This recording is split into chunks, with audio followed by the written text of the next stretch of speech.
Hey everyone, welcome to the Shrink Think podcast. We are recording actually video. We just did an episode with Pavel. I'm not even going to try to say his last name. Lucia, I think. It sounds like that. Sounds like that. I have no idea how to spell it. He's going to call me later and let me Apparently, know that it's not good. probably. But we're trying this. We recorded the video because he's got an awesome story, and people have said before that we should record on video. We're like, okay, let's start with this guy. So here we are. If you're watching, what's happening? Yeah, I think part of it too is it's easier when you're interviewing somebody to see them. So because we've done video before, we just never recorded it. Right. Yeah, we've got lots of video, like behind the scenes footage that maybe one day will come out and you guys will be like, wow, you look so youthful back then. Yes. Something like that. Something.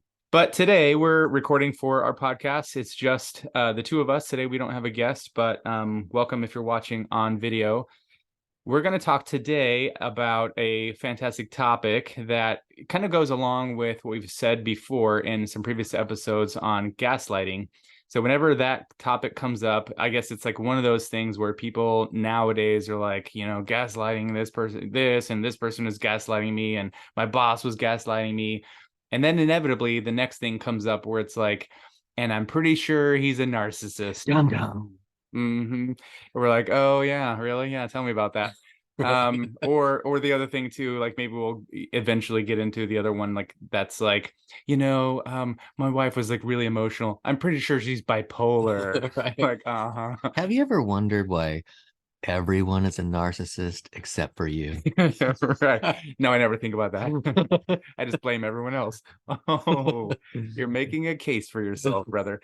But today we're going to be talking about narcissism, and specifically, I think we recently read this book that's called Rethinking Narcissism.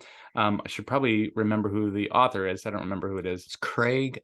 Oh, Dr. Craig. Dr. Craig. We're going to go with Dr. Dr. Craig. Craig with a C, Dr. Craig. Dr. Craig. Yep. Thank you for writing that book, Dr. Craig. It's a good one. But I really like the framework for it. It's in a lot of ways, it's nothing new, but it's framing it in a way that to me makes it really digestible for people. And so we're going to talk about that today and kind of flesh it out a little bit.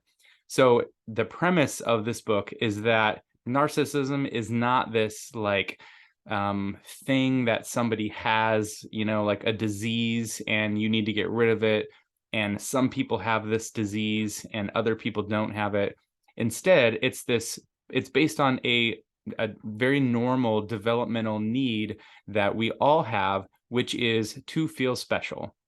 And if you think about that, every child needs to feel special. That's part of what it means to be a child and go through childhood and grow up, hopefully to have that need satiated in some way so that you feel good enough about yourself so that you're like, okay, I feel like I'm special enough, from my childhood. I don't need to bring that out into the world and then seek specialness all the time from everyone, everywhere. That's where it kind of bleeds into that like narcissism. So the premise here is that Dr. Craig makes this spectrum from like, or this, yeah, it's a spectrum from like 0 to 10, right? 0 or 1 or whatever is on one end of the spectrum, and 10 is on the other end of the spectrum. And on the lower end of the spectrum, you've got these narcissism deficiencies. These are like anti-narcissist traits or tendencies. So if you think about like, things where you are, I'm a horrible person. Stuff like you're so not bad. Nathan, but I think you're great. Oh, you're saying that, okay, these are things on this spec. Yes, on the lower end of the spectrum. Yes. I thought for a second some of your issues were coming out your trigger. Right. Maybe for a second. Because it's an easy statement, right? Right. Yeah. Yeah. And then the other side of it is I am the awesomest person. Mhm. One of the things that Dr. Craig brings up that I think is interesting, and so I want to back up a tiny bit.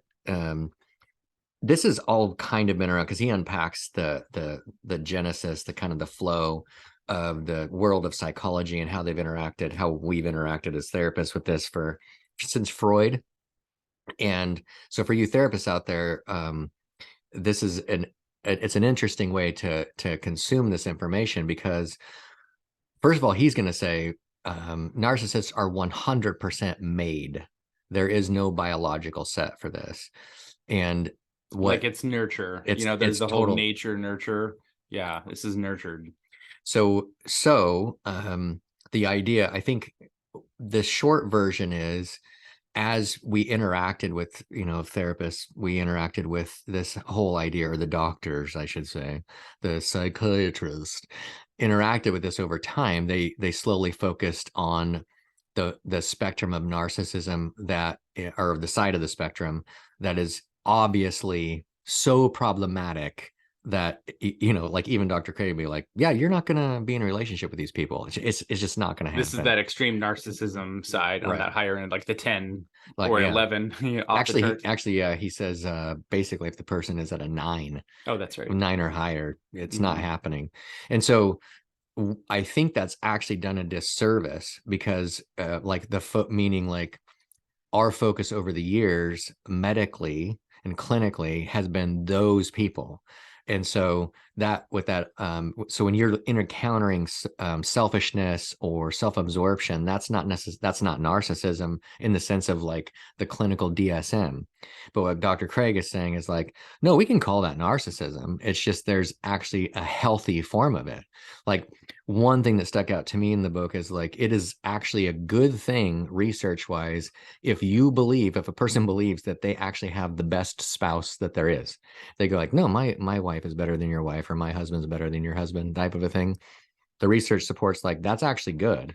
And it makes sense, because if you think like, oh, like, my husband's amazing, my wife is so incredible, it's like, what's that going to do for your happiness, right? You're going to think that you've got the greatest catch. You're going to feel really grateful. You're going to be really happy because you've got something that's fantastic that nobody else has, which is what you want in a partner. And yeah, and don't allow yourself to go like, yeah, you've got the best one for you. No, we're talking about the person that The thinks the best. best. Yeah. like The like capital THE. yeah, don't reframe it. And that's okay. And you might be able to see like, oh, that's right, that's the best one for you. Fine. But the reality is that the qualities that this person has, you just really admire, right? And you love and you attach to it. So anyway, don't necessarily need to focus all on that. That was just something that stuck out to me. Was there anything that stuck out to you in particular, actually? Yeah, well, so let me continue with that spectrum, because we didn't No, you talk need to answer about this right now. the middle of the question. Squirrel. Bringing us back here. So on the lower end, you've got this like Nathan's a bad person. On the top end of the spectrum, you've got Nathan's incredible. He's the most awesome ever. And then the middle, so that would be like, I don't even remember the numbers, but let's say it's like, 1, 2, 3. And then on the top end, it's like 8, 9, 10. And then in the middle of the spectrum, you've got this healthy chunk that's like healthy narcissism, right? That's like your 4, 5, 6, something like that. And in that, it's like, okay, if you look at that from the standpoint of feeling special, those people in the middle need to feel special, like everybody should, and they have a healthy amount of ego, or I feel special, I am special, I need to feel special. But it's not like this craving. It's not this, I'm gonna do this at the expense of my relationships, or at the expense of you. Instead, there's this other side too. So move that aside. I kind of think about it from the other standpoint of like, you've got these two things that you're juggling. On the one side, you've got me, and on the other side, you've got other people, right? And so Dr. Craig is saying a narcissist really only has one of those. I need to feel special. I'm not really concerned about other people. I'm not concerned definitely about your emotions, what you're feeling or going through, because I need to feel special. And that's like the biggest thing that I'm seeing, the lens through which I'm looking. But the healthy narcissist in the middle has got that healthy chunk. So it's probably not going to be as high as an extreme narcissist, because they've got some space reserved for, I can see you, I care about you, and I'm sensitive to what your needs are or how you're feeling, right? So there's the I care about me and I care about you. That's kind of in this middle section. So just because somebody's got a healthy sense of themselves, doesn't mean that they're a narcissist. They could be somewhere in the middle, because if you can see them actually also genuinely caring about other people, that's a really good thing. Essentially, you've got somebody that's sort of the cream of the crop in the middle, because they got the best of both worlds. I feel special and I want to make you feel special. One of the indicators, kind of the ways that he's trying to help you as the reader connect with this information as far as to use it, is he would say, it's really the question, like kind of what you're saying as far as connecting with other people. If this person seems to only care about themselves, how you speak with them while they're doing that is you have to use we language. So there's some people, for example, that are farther on the scale one way or the other. And if the person is able to respond to we type of language where they were able to connect to that and go, that would be like, okay, that's not necessarily healthy narcissism per se, but it's a relationship that you could that could be navigable depending on how much you want to get into it. But my point is that really the question that gets answered, or the question that needs to be answered when you're trying to evaluate yourself and maybe inside of a relationship with a person that you think is a narcissist, is do they respond when you start to use we language? Or we need to figure out how we're going to navigate this and this, because my feeling about it is this, which seems to be pretty important. If they don't care what your feeling is, they ignore the thing entirely and do what they want, you have a problem. That could be a relationship that might not be that navigable. So that's kind of getting into, what defines the like extreme narcissism, or like your classic narcissist, right? So on the one hand, you've got the too much needing to feel special, right? If that's too excessive, then that's going to drive somebody to put themselves first, above, and in place of other people. He also defined it, I think, as we know, as somebody who typically uses a lot of manipulation, or uses manipulation in their relationships. Because if that makes sense, it makes sense that if that person is trying to feel special, they'll do all kinds of things, position themselves, situations, people, relationships to achieve that, which is not just letting things be what they are, as we've talked about before on this podcast, but instead try to manipulate things to get that need met. And then there's also the avoidance of emotions. That's another one. Like they're just going to talk about pragmatic things or behaviors or outcomes, and not want to focus on emotions, because that's a danger zone for them. Yeah, one example that kind of highlights what you are saying, Aaron, about the first type of example you were talking about, and you also mentioned this idea of the lens of focusing on self. An example, because it can feel a little counterintuitive, is take somebody who's an employer or whatever, or well, not an employer. Let's just say somebody who is your manager, and they respond to another set of managers, right? And so you are a part of a team in which this boss comes in and you guys figure stuff out, you have an idea, and now when this person presents it to the next level, it's all their idea. That's entirely their thing, because the lens they're looking through is themselves, and that's it. That's what's kind of meant by that. Like, this is an opportunity for me to be seen, or my value to be appreciated, essentially. So none of the information that was shared inside that team meeting, it's all about this other person. The team members don't even exist, essentially, and that can feel very just crazy making.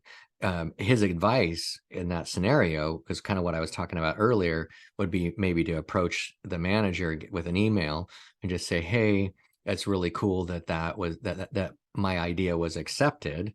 I'm appreciating that you shared it. I'm wondering let me know when you kind of let everybody know that our team was involved, and I want to be CC'd on the email when it comes back." So you're kind of holding a little bit accountable to, like, hey, there's my idea, but you're also acknowledging that he was a crucial part too, like in this way. Anyway, I just wanted to get a little bit in the weeds, because I wanted to show what that self-focus looks like.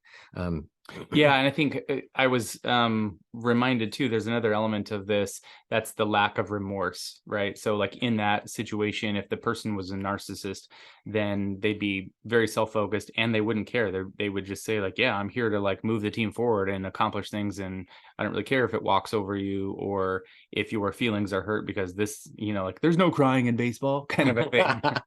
Not that Tom Hanks is a narcissist in that movie.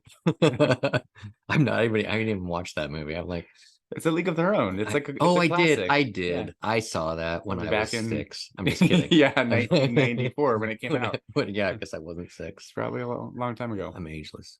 So what else about narcissism do you think that what are the kinds of things that people often say? What will they come in? I mean, for us, it's like the therapy office saying like, oh, blah, blah, blah, this person's a narcissist, or I think this person might be a narcissist because of these things. The typical one on my end is always when they will feel like this person doesn't care about them at all. They will list things like, well, I said this, they didn't even seem to have any feeling about it at all. Every single conversation that we have somehow turns out to be about them. Like they're using everything I say as an opportunity to buff themselves up, type of a deal. Okay, so that's good, really good. Let's differentiate that from, let's differentiate the narcissist from men. Just a typical, No. no, he's just a Only guy. men are narcissists. He's just a dude, right? He's just a dude, man. He's a dude. He's just a dude. I mean, come on, dude. He's a dude. Let's differentiate that, because I think in a lot of ways, we are guys, we understand men, and we work with, I think especially out here in the Portland area, Portland, Oregon, we experience a lot of like intel guys that are very left-brained, very detached from their emotions, or they've heard about emotions at one point, but they're like, I don't know what the purpose of that is. Right. Really. It doesn't seem to be good. Every time I see somebody crying, I don't know why I would do that. Right, exactly. What's the point? So like, what's the difference there between, these kinds of guys that we work with and actually we can help and make a lot of progress getting connected to their emotional side versus an actual narcissist? Yeah. I would say one of the things is just it's a knowledge-based issue, like to some extent, meaning like with those guys, they don't know how to do it. They're a little nervous about it. They are not prone that way as far as how they're wired. Because everything is typically very mechanical. So they experience life through structure, and anything that doesn't fit in a structure is kind of it's counterintuitive. And probably feels unsafe, which is why they like the structure. And they wouldn't necessarily say it feels unsafe, No. but that's exactly what people are experiencing. Right. And the other folks that are might be the actual narcissist, there's actually a little bit of a similarity. They don't like that feeling either, but they also don't value it at all, and they kind of they're resistant to any kind of valuation of the other person's experience. So like they kind of don't care about what's going on. I mean, they are more fluid in the way that they do life, so it looks like on the surface they could, whereas the other group of intel people, as an example, they would be kind of obviously not fluid. They're very, this is the way they do things, clunky. And yeah, so it kind of sounds like too that maybe there's a part of the difference is somebody preferring structure versus somebody who maybe it looks like they're tending toward control. Right. They're trying to make life happen for themselves.